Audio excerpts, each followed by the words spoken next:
Hey guys, in this webinar I'm talking with Beata from Project People about how to build your buyer persona for B2B.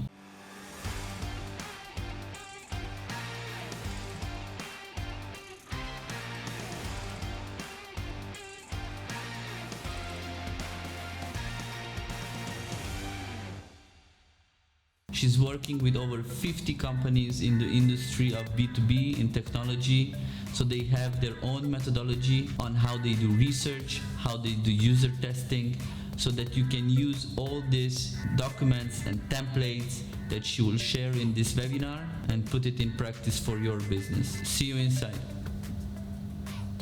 Hey guys, welcome to our lesson with our guest instructor, Beata.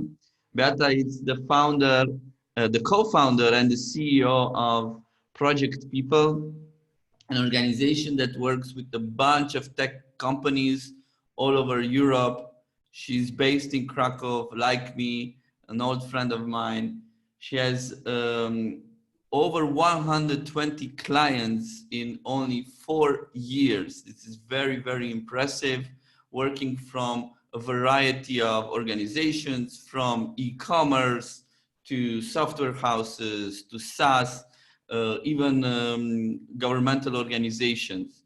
And today we will go through what it is the buyer persona, especially for tech businesses, tailored for software houses, for you guys. And Beata, it's incredibly great at this topic because with all these clients, they touch upon the idea of buyer persona and they really go deep into it. So besides what we saw in the lesson that I did for you and all the templates and so on, we want to show you a more in-depth approach to buyer persona because it's super, super important when it comes to reaching out to your clients, when it comes to creating your offers, your content marketing for sales guys, is the essence of all the content you do online. If you don't have this understanding of your buyer persona, it will be really, really hard to create all the other marketing materials. So welcome, Beata. Thanks a lot for joining us. And without further ado, feel free to present yourself and let's dive into your presentation. Hi, Romeo. Thank you for invitation to your webinar, to your course, and thank you for a great introduction. I will switch into my presentation. I have a couple of words about myself and about our company there, so please give me 1 sec, and then I will do that.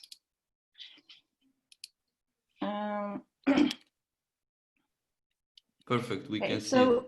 Yeah, you can see that clearly? Yes, perfect. Okay. So as Romeo mentioned, I'm Beata Mosór-Szyszka and I'm CEO and co-founder of Project People. We are the lean strategy agency. So basically we are working with our clients in a lean way, using lean methodology, lean startup methodology to create their strategies. Those are mainly business and marketing strategies, but we are also focusing on very particular areas of marketing, for example, social media or employer branding strategies. We are also creating lean UX strategies, product strategies. So the scope of our work is quite big, quite high. I used to work for many companies during my 14 years of experience on the market, mostly with companies that are digital or working with digital world. I started with nazwa.pl, which is the biggest provider of hosting and domains in Poland, and then used to work for VSoft, which is the banking software provider.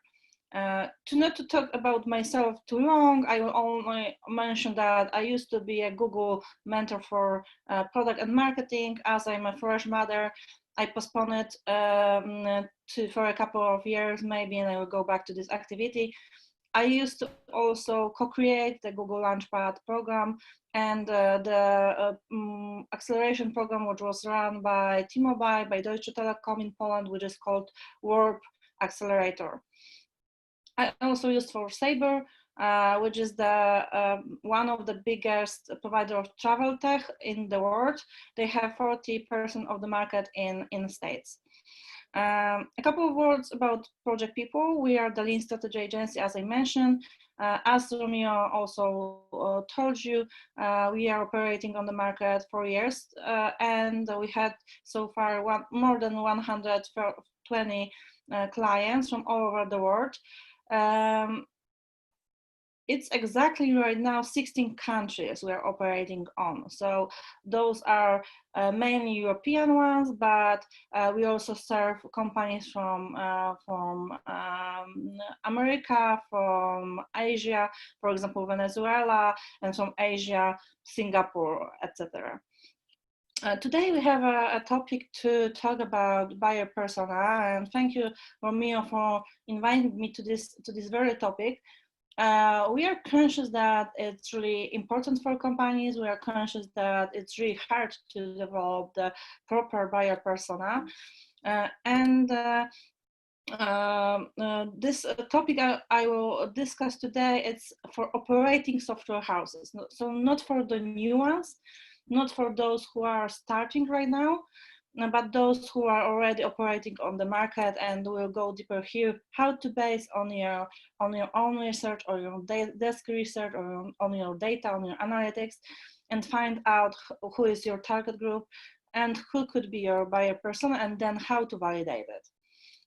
So a couple of words about the agenda.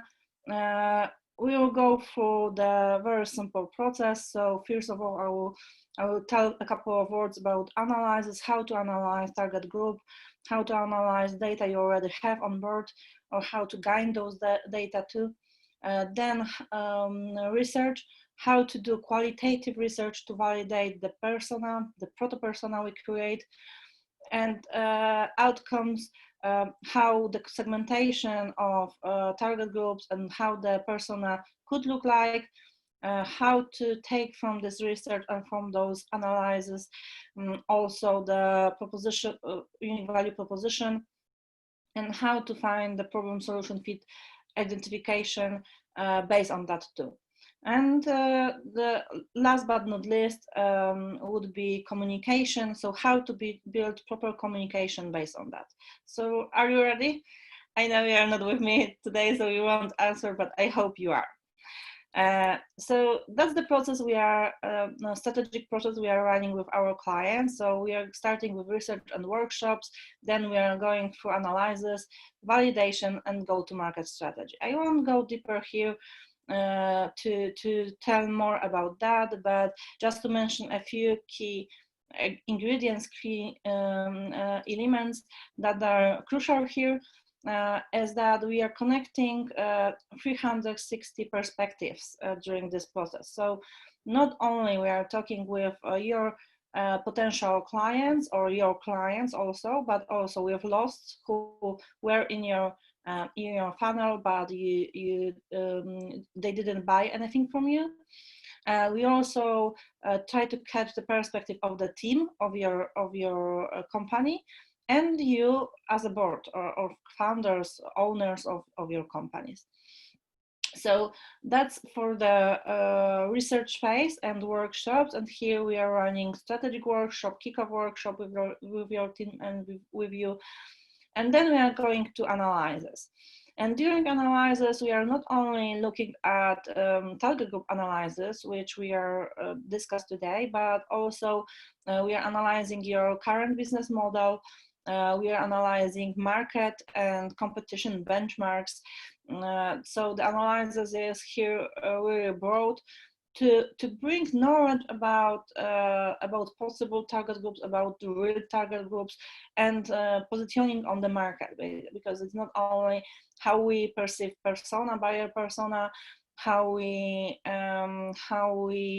I don't know, we perceive unique value proposition, but it's also about how this target groups, how this unique value proposition is positioning us on the market. It's really also really important. And then we are validating it, so we are running here a proper test and experiments. We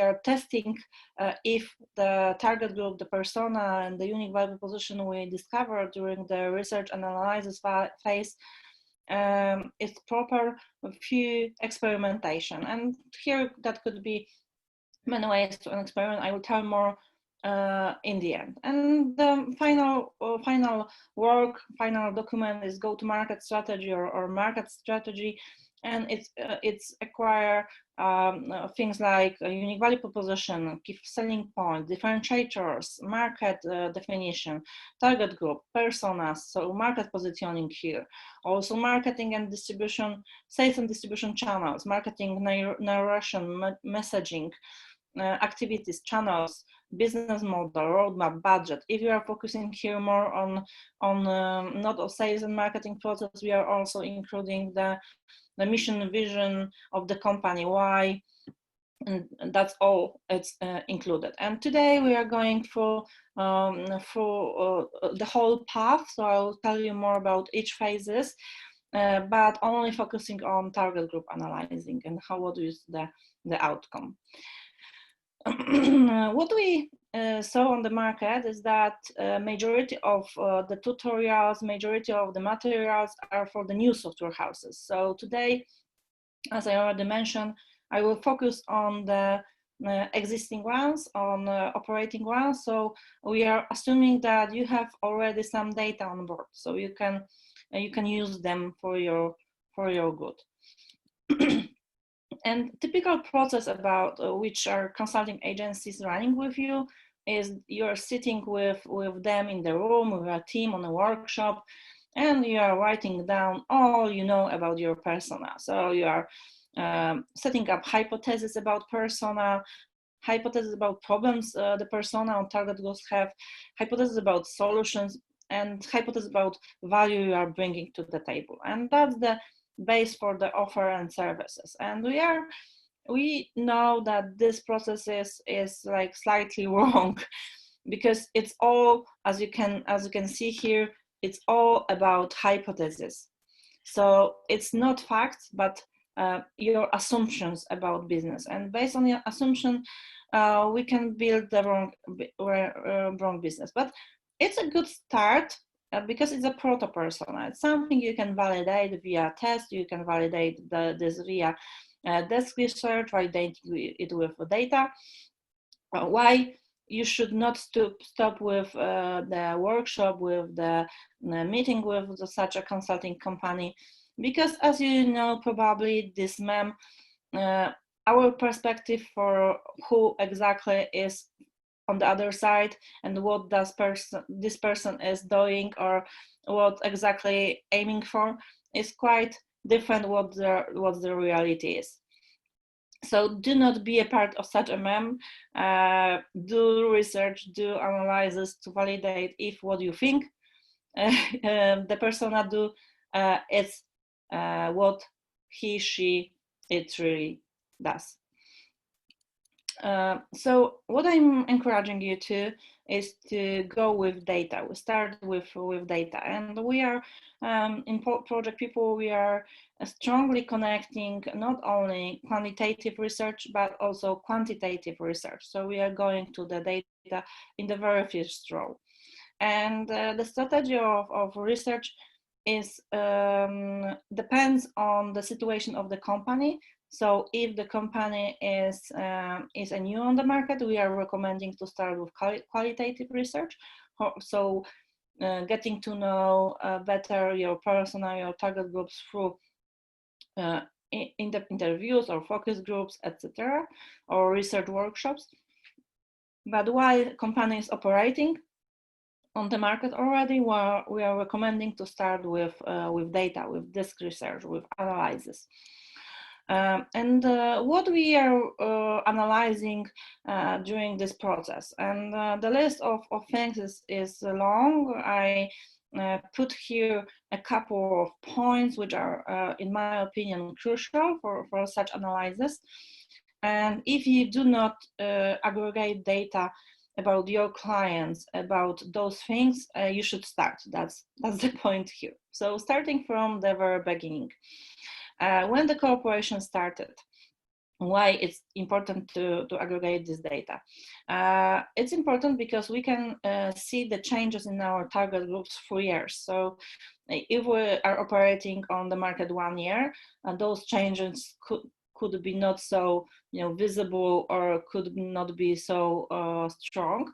But if you are operating on the market a couple of years, you can see, okay, on facts, okay, the structure of our clients, the segmentation of our clients changes, and you can compare this data with the other points of you are measuring. So for example, okay, in the first year I operated and I acquired clients, the source they're coming from is, for example, outbound sales, typical outbound sales.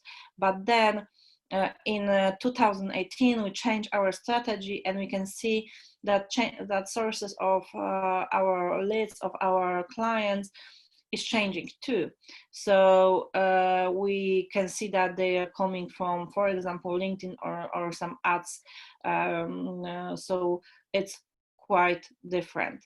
So it's important to mark when you are cooperating with the client. If you are cooperating for a couple of years, we are adding this information. So we are segmenting information about clients through years, and observing how the changes in the organization are coming. So for example, how the organization is growing, how the needs are changing. So first of all, they came, for example, for simple website to your software house, but then after 3 years they came for application, and in the 4th year of cooperation they came for the B2B like platform or SaaS platform to your software house. So it's very important to segregate those data, to mark them. That should be a task of sales team if you have it, but it's also a task of your task if you don't have a sales team, and it will give you the proper information for you. The second one thing I recommend you to follow, to aggregate, is lifetime value of the clients. We are, again, as for the years of cooperation, we are measuring the lifetime value of the client, but also the value of the client in particular years. It gives us information about how the budget of the client is changing, what how, if the client is not it's not leaving you as a company, as a software house, is giving you a lot of information about also the structure of your clients during the year. Value in particular years, I mentioned already. Salesmen, why it's important? It's mainly for sales analysis, so for analyzing of the work of the sales team, but also it's giving you information about best practices of your team and best practices of your best salesmen. So for example, if you aggregate data and look at the what is the entry point offer that the salesman who has the biggest revenue, the biggest value of clients is bringing to the client, it will give you the information about best practices to gain new clients, but also to go to the heart of your buyer persona. Next thing to follow, to aggregate, is information about touch points, about source of coming of your buyer persona. And here there is a very common mistake that companies are doing. So they are marking only the last one touch point. So let's say the client wrote to you on the website, through the contact form, and you are only marking the source that the source of the last contact, so website or the contact form. What we are encouraging you to here is to measure and to verify with clients what was the proper touch points, and you can have many ways to measure it. First of all are UTMs, and probably Romeo and the team of mentors will tell you more about that. So measuring where exactly clients came from, but also you can ask simply the client, hi, where we had the touch points, where we met already, and they are eager to tell you more. I had yesterday a great sales call with one of the biggest Switzerland software houses, and they told me, okay, but we saw your co-founder on the conference, and then we read your post on LinkedIn, your co-founder, your your company. We liked it, so we go to case studies, and it shows us the perfect funnel. It shows us the path that our customers are going to come to us. So measuring source of coming, but also touch points you have with a client, it's crucial. Then products and services they bought, and here it's important to measure not only the first product the client bought, but also the following. It show you the path.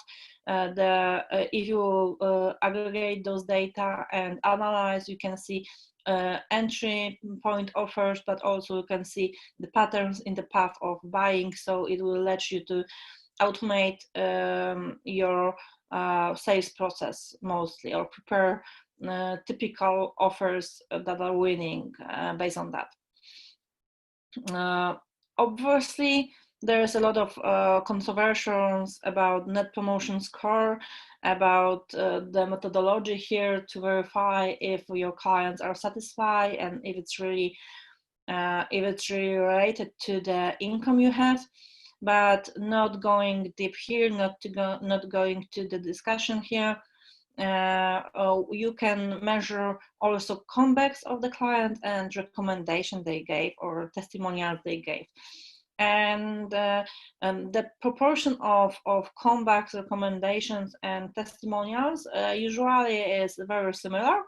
So if client is eager to give you a recommendation, usually is coming back and give you testimonials. So it shows the NPS is high, and the satisfaction of the client is high.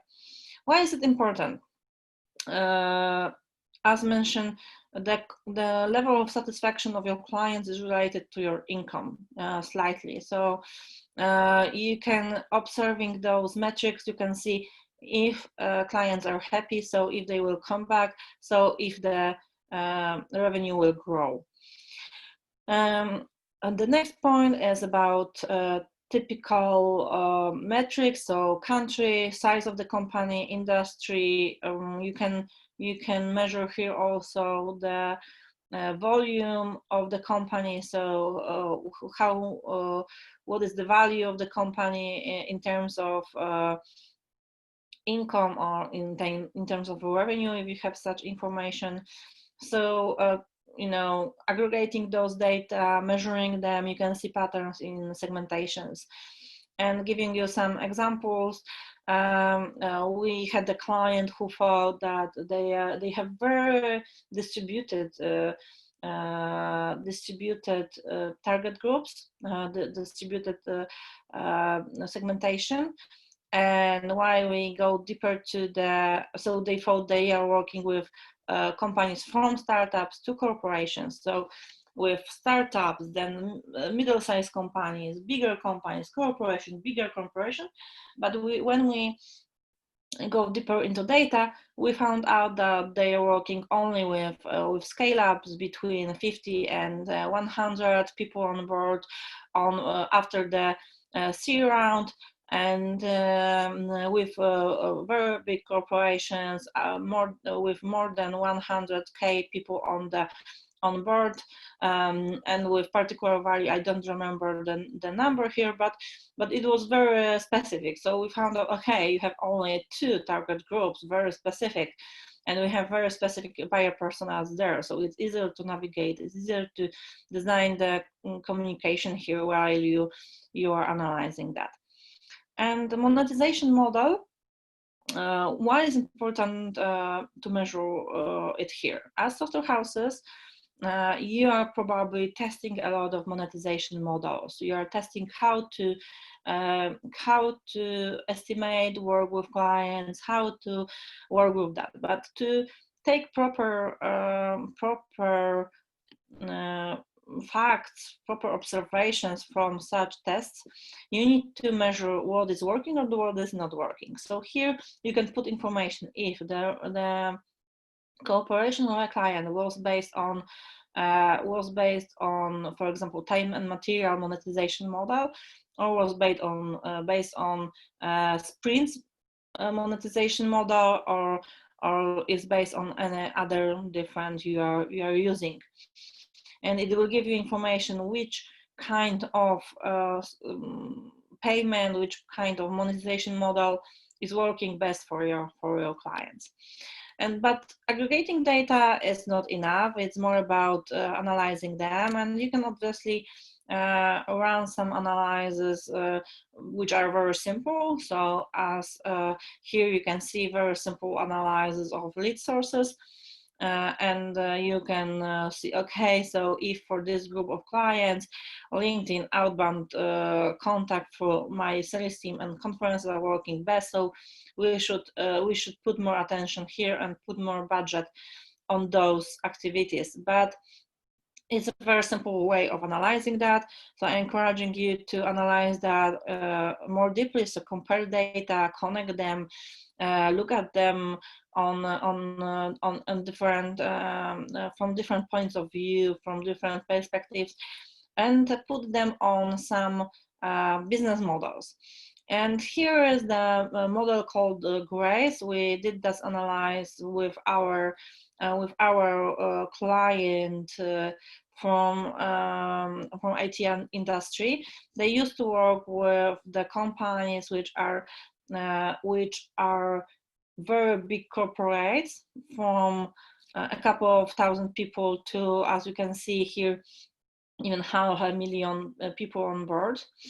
And we analyze on which stage of the development is each company. And so Grace model is telling us that on each stage of development of the company, they have different needs, different perspectives, different habits. So let's say red ones are needing some execution work, blue ones are needs some processes, need some numbers, analytics here, and orange ones need optimization. So optimize a very particular metrics in their activities. And we analyzed top 20 clients of our client and see the patterns. So the companies they work with and they're the most profitable are on green, and as we can see, the most are in the orange perspective. So used to work with companies who need those optimization, and we can see patterns that those companies are mostly bigger than 150k employees on board and are from France, states, and from the particular branches. So putting your numbers, putting your analysis on some models will give you additional information about positioning, about segmentation of your clients, about what you should do to what you should offer in the future to gain their attention. And here you can see the analysis of from this we went to some analysis, and we can clearly see that orange ones are the most profitable too. So we recommend client to split, to make segmentation, to differentiate offer to those three target groups, and then focus on oranges with the new offer, which was more focused on optimization, than on blue ones, where they need some processes and some automation, simple ones. And then on red ones, we thought and we recommend to our clients to postpone those clients, to not to offer them nothing new, like to not to target them with your marketing communication and sales one. If they will come, but not to put a lot of attention here, but optimizing in this part. Obviously, this is a part of analysis. This is only the tiny part, and if we are talking about those colors in Graves model, it's also I'm flattening the analysis to tell you, just to inspire you, just how you should analyze data. I do not introduce the whole analysis. It will take too much time, and we do not have them with this webinar. How you can aggregate this data? Here's the tool I'm recommending strongly, which is called Streak App. We do not have any interest here. We are not cooperating with Streak, but it's the best, simple, best CRM I used to work with. I used earlier on HubSpot or Pipedrive or LiveSpace, but Streak is really simple. It's really clear. You can aggregate what you wanna. You can automate your communication. You can do all that in one tool, and it's working on a funnel, which is very, very clear, and it's an app to Gmail. So you can connect that with your Gmail and have it already on your email.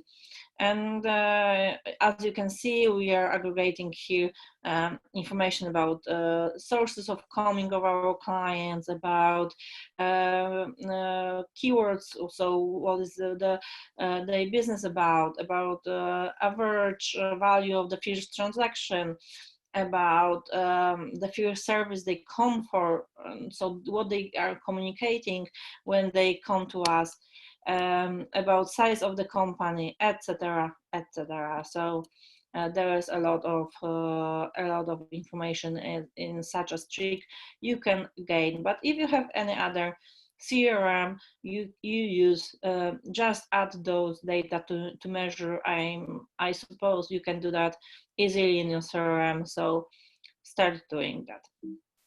Yeah, I mean, for example, even HubSpot has a very special feature for personas, and it's very important to actually put it in so that you can do segmentation on your personas. Then later on, when you analyze, you can really understand who are those clients that are bringing the most value in your organization. Yeah, that's true. I believe HubSpot is even bigger and have more functionalities than Streak.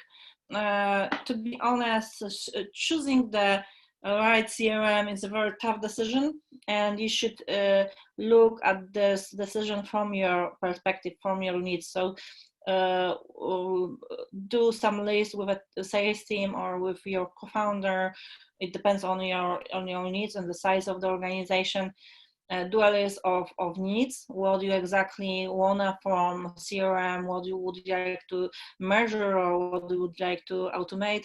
And then with such a list of functionalities you are looking for, do some comparison of solutions and pick the one it's best for you. Because I can recommend Streak because it's working for us. Romeo is recommending HubSpot because it's working for many of his clients probably, and has good experience with that. But it's up to you. To be honest, it should be it should be matched to your needs. Exactly, and the main point is to add the persona. Yeah, doesn't matter where, but have that there. Yeah, information about target group, information about personas is crucial here. Can we move forward, Romeo, or would you like to add here? No, that's it. Yeah. Okay. Thank you for adding this perspective. And based on that, you can easily pick the target groups. And do some segmentation. And that's the point to start qualitative research, to go deeper, to get to know those personas better. And what I mentioned in the beginning of this webinar, first of all, you can sit with your team, and then and based on your experience, mark the common characteristic of such personas. And here, the data I mentioned in the very beginning are really useful. So if you know that, for example, you are choosing this orange group or any other group of clients, look who was exactly working with this client from the team perspective, who was the salesman who bring this client, and ask those salesmen and those teams to come to such workshops and give you real insights about clients. And this connected with the data from CRM, from data you are aggregating, will give you something which we are calling proto-persona. So proto-persona is our assumptions about persona, and our knowledge about persona before we'll validate with the qualitative research. So here you can see, you should mark what are the problems of the persona, what is the motivation of it, what are the interests, hobbies, channels, age, status, location, etc., etc. Romeo prepared a very broad persona template for you, and the link will be added in the end of the presentation, so you can use this to persona too, obviously. And then you should validate it. How to validate it? And there is a couple of ways to do that. We are recommending to do qualitative research, and we are doing that for our clients on the stage of work. And there are 3 tools that are qualitative. We are especially recommending on the stage. Those are in-depth interviews with those clients, research workshops, and focus groups. And those 3 tools are the most used in the industry for this stage. But sometimes, if it's hard to invite your clients to do some in-depth interviews, or to invite them to take part in research workshops, you can also use other tools. It's, for example, expert panels. It's when you are inviting your clients to become an expert and gain the experience, the feedback about particular ingredients or materials you are sending, and you can measure that. Observations, you are joining your client for 1 day or for 1 week for observations. And participation model, so client is participating in co-creation of the strategies, is opinioning it. Those 3, which are smaller, we are recommending in a very special project, because it's quite expensive to make them. In-depth interviews are the most popular, and research workshops too. Focus groups are more for B2C, but also in B2B we use them sometimes. So the most important question during the in-depth interviews is why. So we are observing on the market many scenarios of such interviews. We got many questions how it should be designed. And there are some patterns, obviously, we are following, we are working with. But the most important thing you should remember about that is why. You should understand why your client is choosing particular software house, you should understand why exactly they are looking for software house, and you need to understand why they are using such channels, and that's the most important information for you. So as you can probably read earlier, or Romeo introduced during the course, qualitative research around persona is focusing on a couple of ingredients. The most important are problems, motivation, and needs of the persona. So obviously around the areas we're working with, but also what you can gain as information from such IDIs, from interviews, is information about sales process. And here, sales or marketing processes, you are in with your customers or your buyer persona. And here there's a couple of information which are crucial. I mark them here. So decision makers, who is the decision maker, who is the person who is exactly choosing, not looking for, but choosing the software house to cooperate with, way they search information about software houses, what's their buying path, what are the steps they're following to make to buy a service, what they are taking into account while choosing a software house and signing the agreement, starting the cooperation, and characteristics. So some demographics, personality, etc. When we are talking about search and buying paths, there's 2 points here. First of all, we are asking about buying paths, so what they do to find the software house, and how the process is looking, is how the process looks like. But you are also asking about channels they use on a daily basis, not only for looking for software houses, but also to look for information, to look for knowledge, to meet with friends, etc. What is important here also is to ask about their habits. Let's say we are working with CEOs only, and our target groups, our buyer persona is the CEO of the company, and that's the guy after between 30 and 35. And we got the knowledge through the interviews that he has usually this persona has young children, very small children. So the CEO is waking up at 5 a.m. before the children is waking up, and is doing some press reading. So going through news, going through information available in social media, for example, on LinkedIn. And knowing that you will be able to schedule your content marketing activities to make your buyer persona got the information right then when he or she is looking for that. So the habits are also important here. And we got many information, many questions about how to ask about problems, motivation, all of that things. And here are a couple of questions we prepared, or we usually use.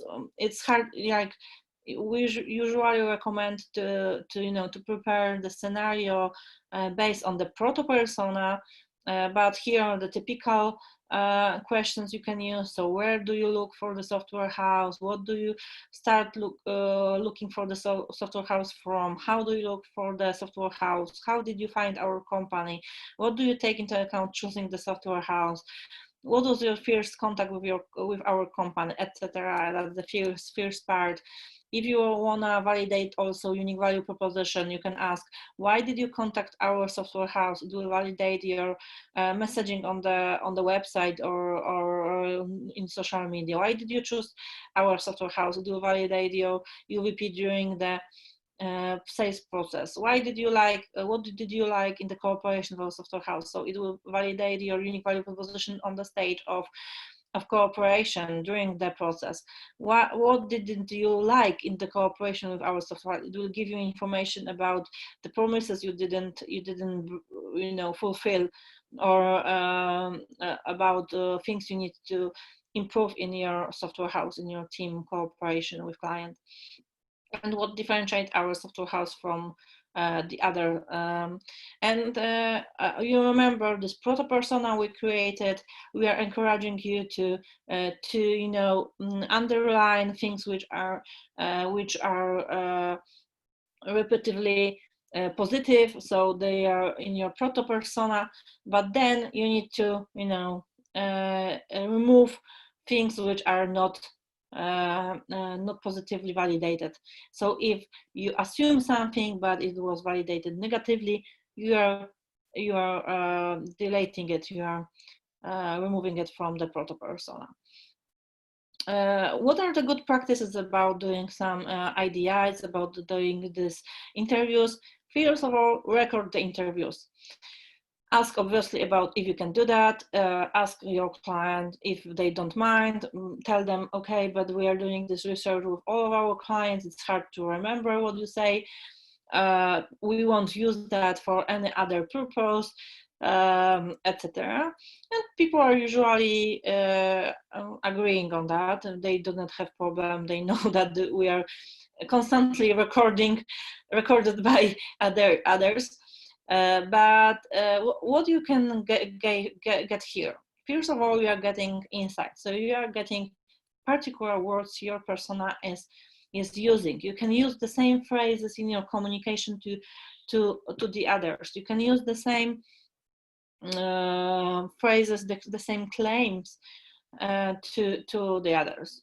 Second one thing, during the interview, if you want to write something down, write everything down. It's really hard to catch all the details. It's hard to focus on the interview. So recording give you the chance to go back to that and to focus on the interview during the interview, and then focus on analyzing after the interview.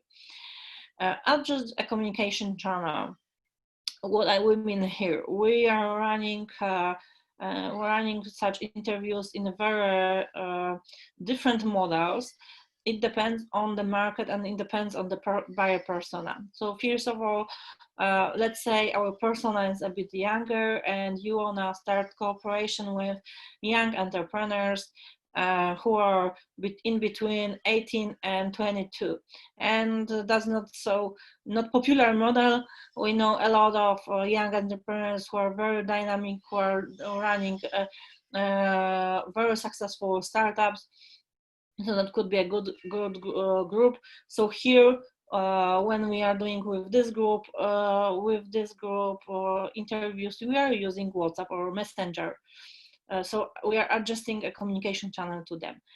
But if we did a research with CTOs of this industrial companies, for client I mentioned earlier on, we do some CATI, so we call to them. Why we call to them? Because they do not have much time, they do not want to meet, the barrier of entry was lower. We could easily catch them, and they agreed on calling, but they can't agree on meeting.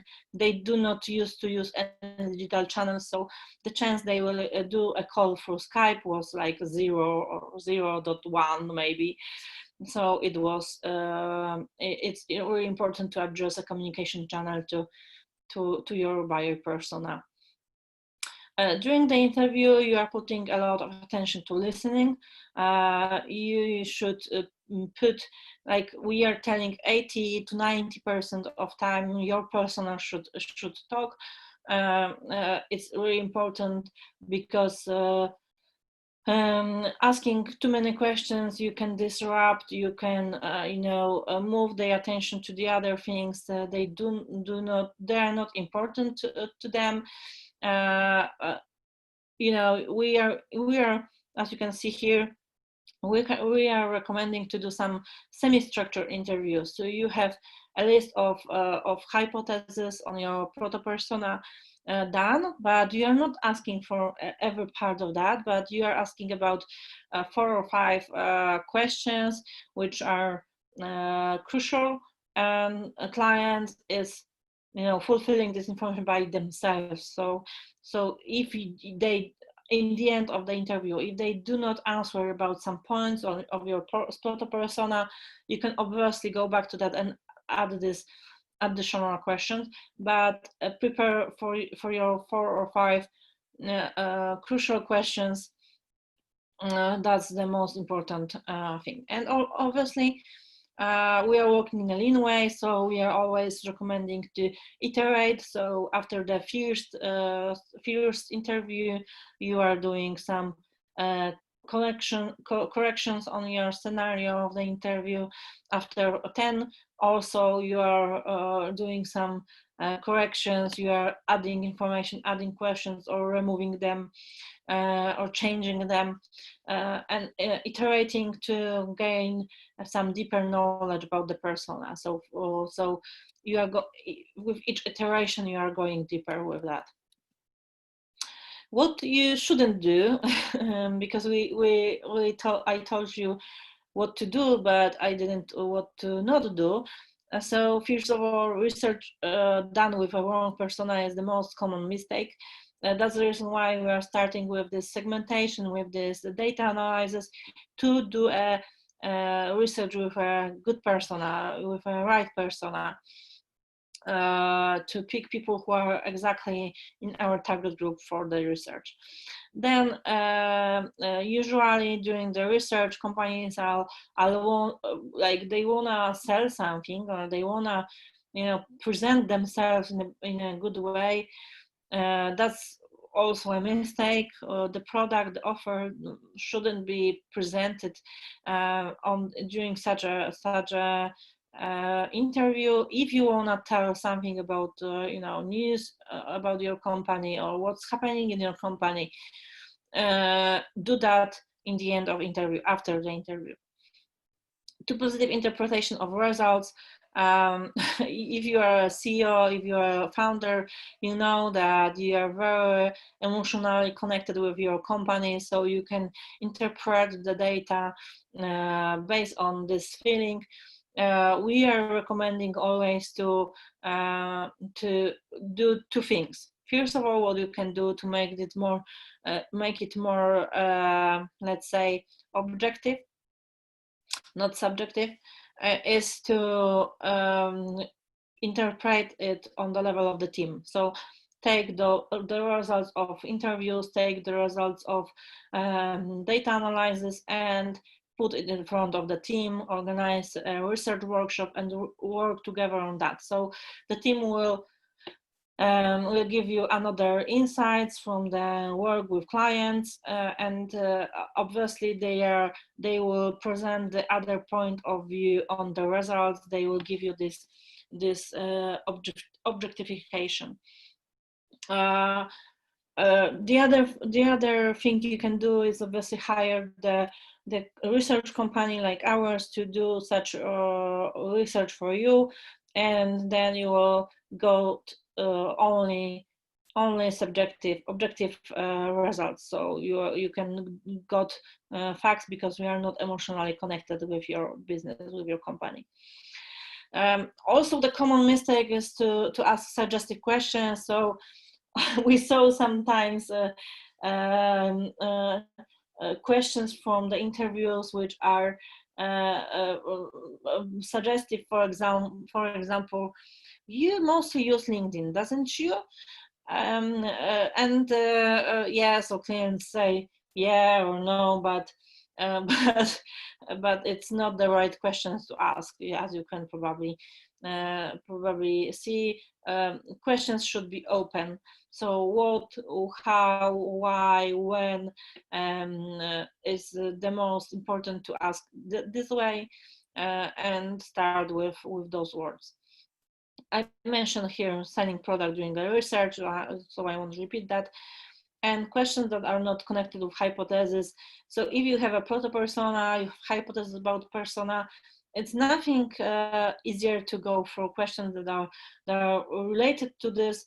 But what we can see sometimes is that questions are like are coming from curiosity, are coming from different things around business. What you should do is focus on the persona. It's the most important during such an interview. So after such a process, you have a validated persona. You should have all of the information validated, and it's important to go with a sales team through hypotheses that were validated positively and negatively to show them what is our assumption and what is the fact. And here is the fragment of the persona we are doing. It's obviously some video, some pain points, what is important to these people. Obviously, we have some demographic characteristic. But if you want to get the whole persona from us, you should go to projectpeople.pl/newsletter. There is a link to library. You will get the access to, and there is a persona, but also there are many other materials connected with the buyer persona you should use. Like, for example, checklist of the communication to the buyer persona based on your research. So I slightly recommend you to do that. And based on that persona, you will get the list of problems of needs of the persona.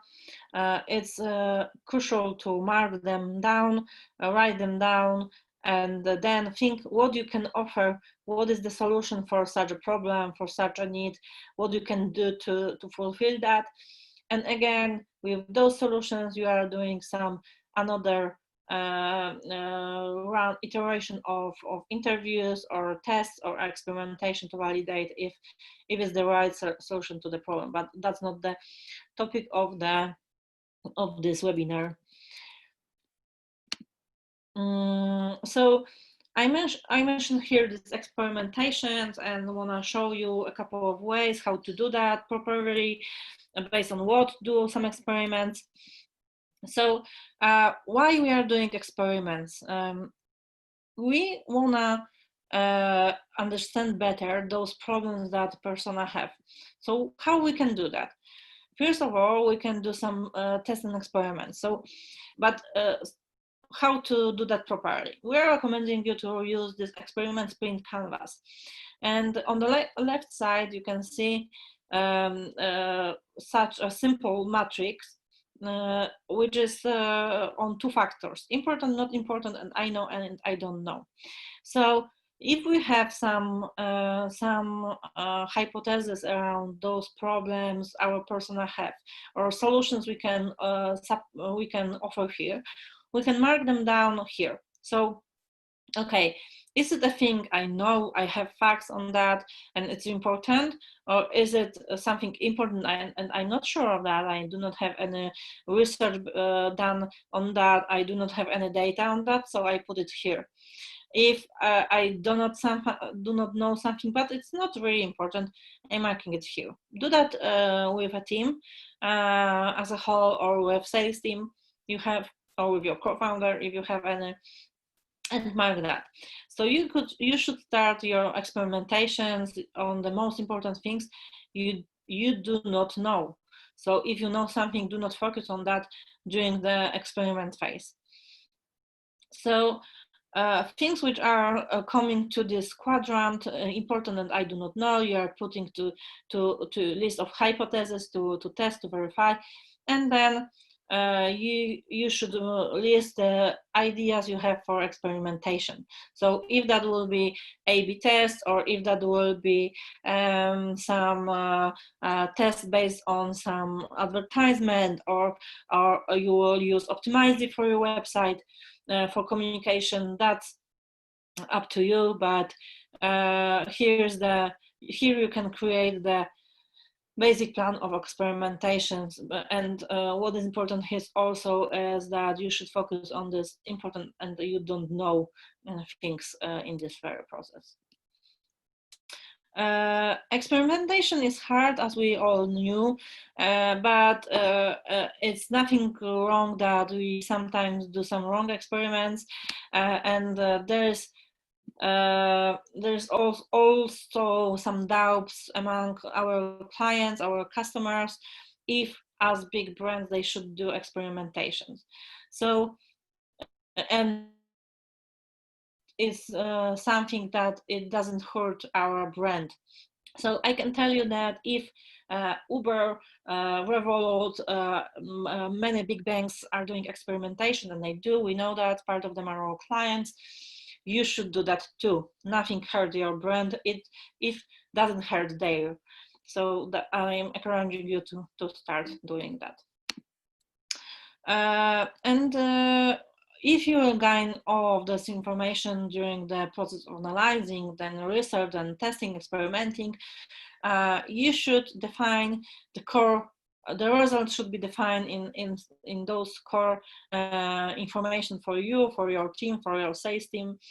So first of all, you are defining unique value proposition, and we are recommending to do that on the golden circle. So to define why of your company, how you are delivering that why, and what is your offer, what are the points you can bring to the table.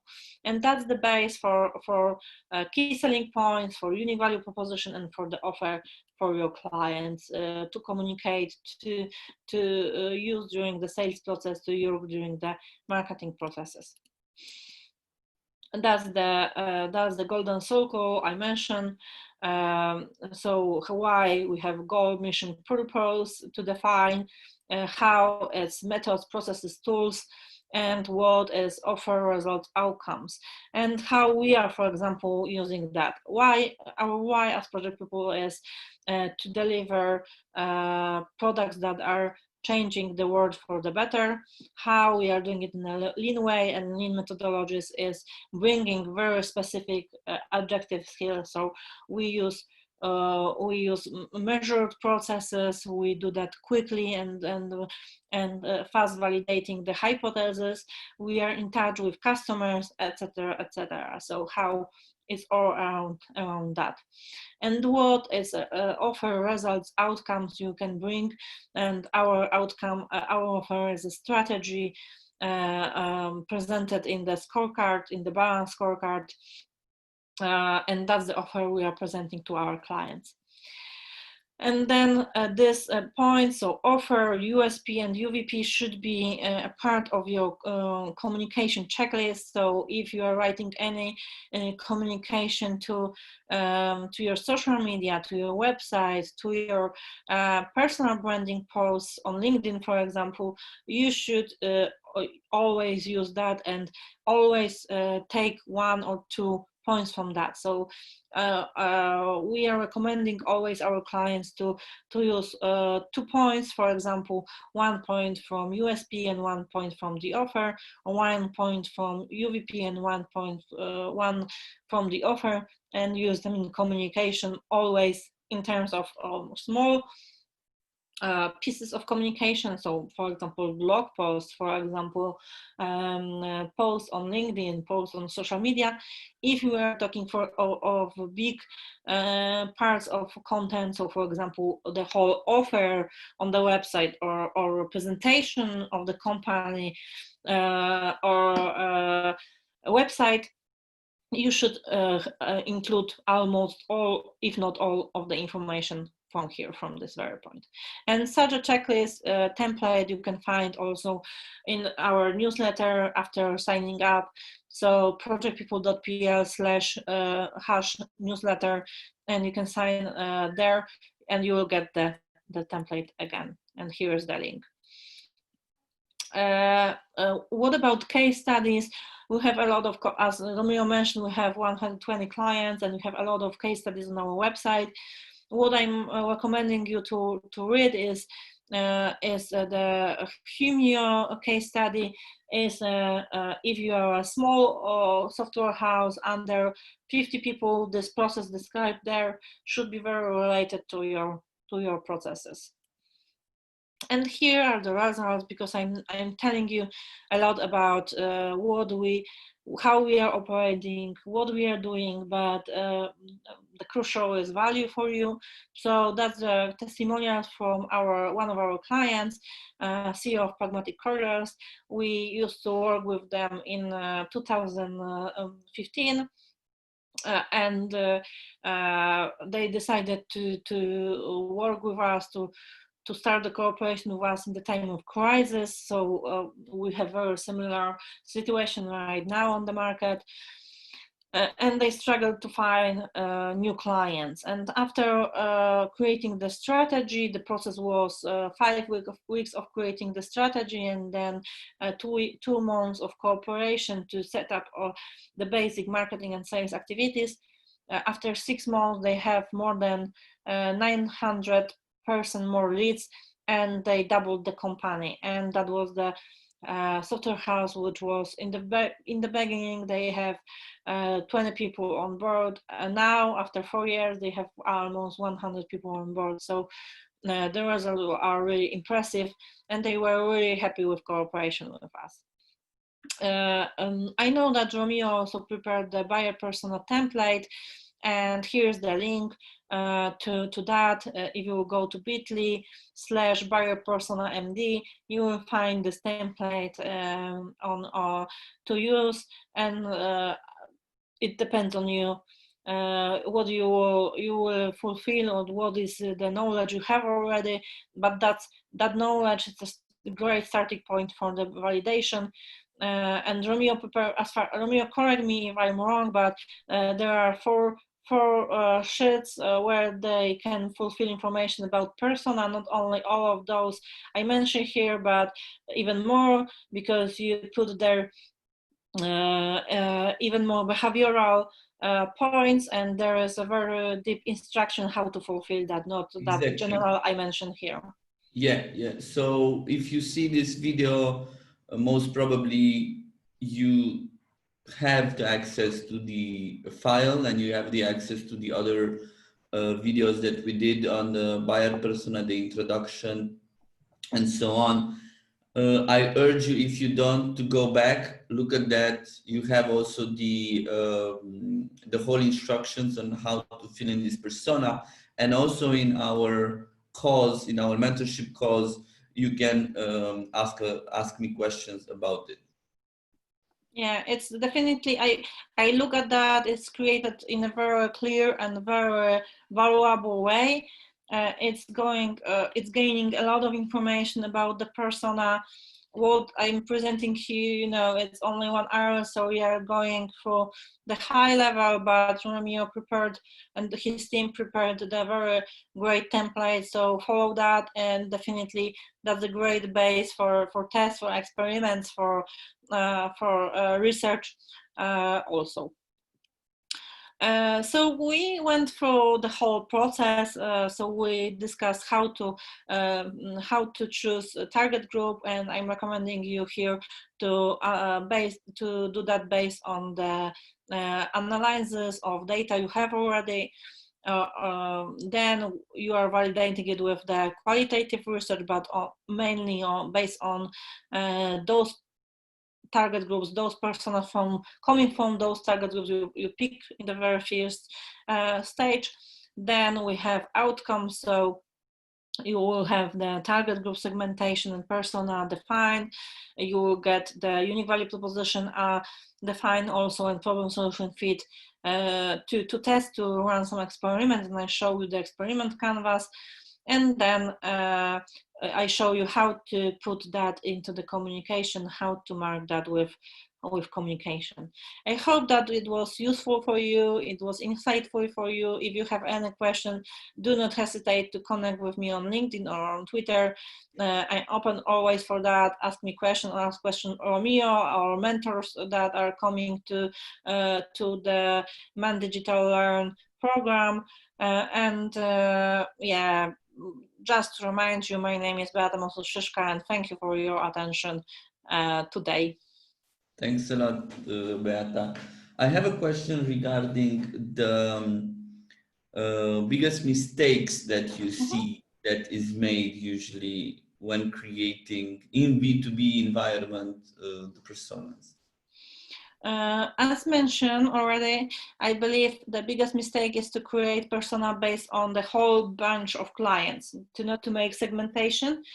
Before that, it's often done by companies because they think, okay, but if I have only, I don't know, 40 clients, does it make sense to do some segmentation? Always is a good like good practice, best practice to do some segmentation, because the personas, the needs, the problems they have will vary based on the segment. So it's always good to do that. The second one thing is the blog, like they do not want to start doing some qualitative research.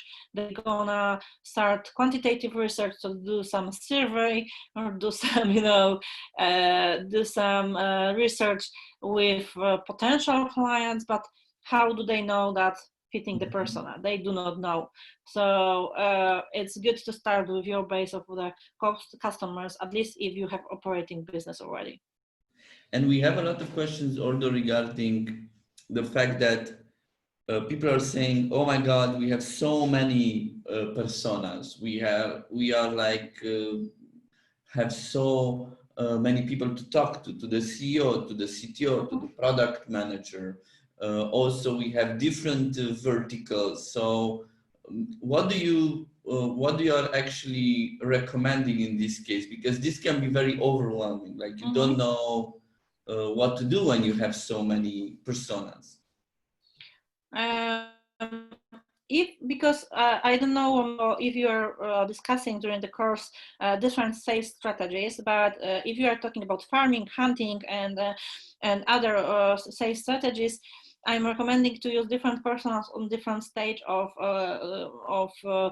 funnel, on different stage of the sales process, or on different stage of customer journey. So different persona will be for marketing channels where we are on the top of the funnel. So when someone is coming to us looking for information for us, sometimes it depends on obviously on your buyer persona, but it could be even the assistant of the executive who is doing the information. So she has a list, or he has a list of things to verify, to check, and that could be the person on the very top level. Then you have a person who is deciding, and that will be the different making the decision maker. That will be a different persona.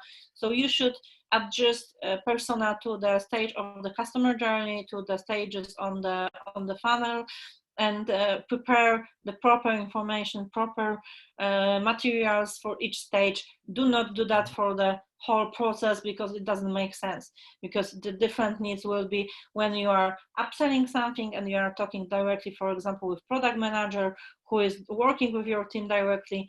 So you can easily address the needs and problems they have with a team, motivation and goals to work with a team as a sales arguments, as key selling points, for example.